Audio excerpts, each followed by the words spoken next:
There's no roadmap for how to build a rocket motor glider that folds in half and goes to space. There's commercial aircraft or a rocket that goes to orbit. Neither of those is exactly right. So we have to take the best practices that each of those industries have learned, but we have to meld them into our own path, chart our own course for how we build spaceships. My name is Gabriel Williams. I'm the Senior Chief Engineer for Spaceships at Virgin Galactic. Started off my career working on satellites, moved on to launch vehicles like the Delta II and Atlas V launch vehicles. Spent some time working on the 787 doing structural testing before I came here to Virgin Galactic to put all of that space and commercial aircraft experience together into human spaceflight, which is really my passion now. What we're doing with Carbon Aerospace is we're making these huge structural parts that make up 2 out of our 3 major subassemblies. The wing and the fuselage of our spaceship. The composite material is basically just a fabric. It's just woven carbon threads that are in resin, and ours is a BMI resin. The resin gives it stability, the carbon fiber gives it strength, and so that's why it's so useful for aerospace applications. We're really a leader in aerospace composites. We have a 108-year heritage.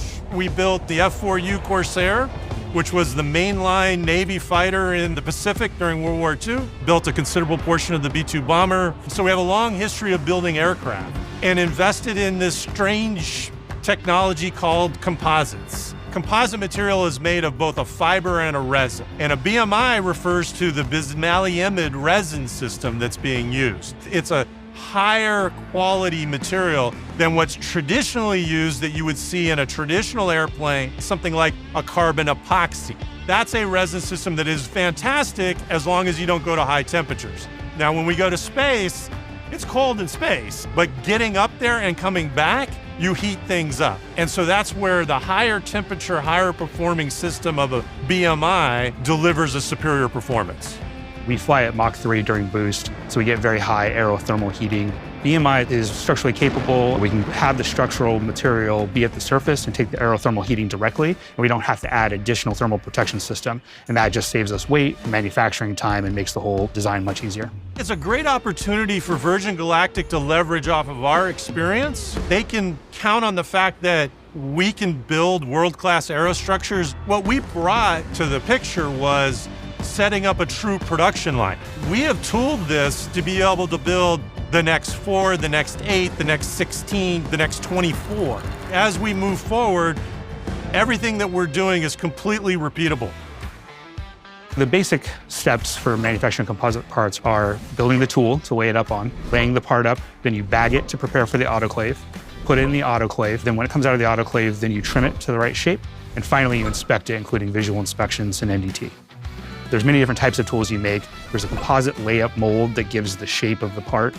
There's mill fixtures which allow you to trim the part, so you go in and cut the part to the final shape it needs to be with extreme precision. Assembly fixtures which allow the parts to be put together efficiently and easily. The first thing you start building is all that tooling.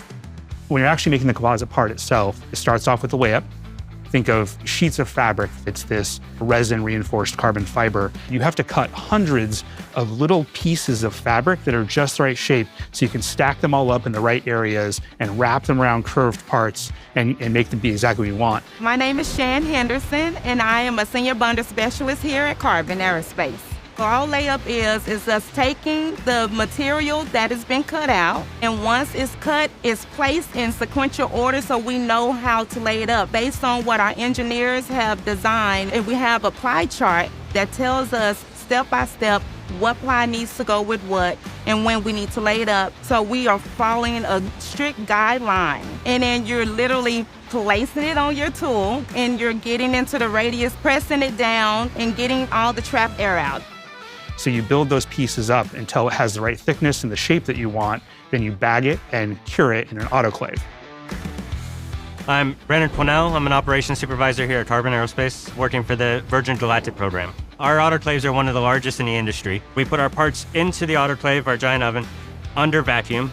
The importance of that is that evacuates all the air in between the plies. That ensures you have proper consolidation, even pressure across that entire part, because any sort of deviation in that pressure can result in different thicknesses throughout that part. After it comes out of the autoclave, you take it to a mill fixture where you trim it to the precise dimensions that the part needs to be. And then after that, you do inspections on it. So that includes visual inspections, non-destructive test inspections, and also dimensional inspections. So behind me is the aft pressure bulkhead for the Delta class spaceship. They're running it through our NDI process. They're using ultrasonic inspection to go through and make sure there's no voids or porosity or any sort of delams throughout the laminate of the structure. The time it takes to make the first part is much longer than when you're making all the subsequent parts. The first part, you're developing the recipe, and that takes invention and test and demonstration. Once you figure out the recipe, the next parts come out in a fraction of the time. There's many parts we've already made all 3 ship sets. It's great working with Carbon. They're state-of-the-art AS 9100 certified facility, and with teams of people that bring their passion and expertise every day so that together we can build spaceships. When you tie people to something bigger than just what they're doing today, I think it makes a big difference in how they feel about what they do on a daily basis. For me to build a spaceship, I never thought it in a million years, actually. We all want to see this thing go up to space and come back down. That's the end goal. We want to be able to tell our families and our kids, hey, I had a part in that. There's a lot of pride that comes when a major component goes out the door. And these folks all know exactly what they're working on. And we've had some of the future astronauts come and visit us here. That's exciting for our folks to talk to the people that they're building a vehicle that these people are going to go fly into space on. That's a big deal. You know, I mean, we're building spaceships.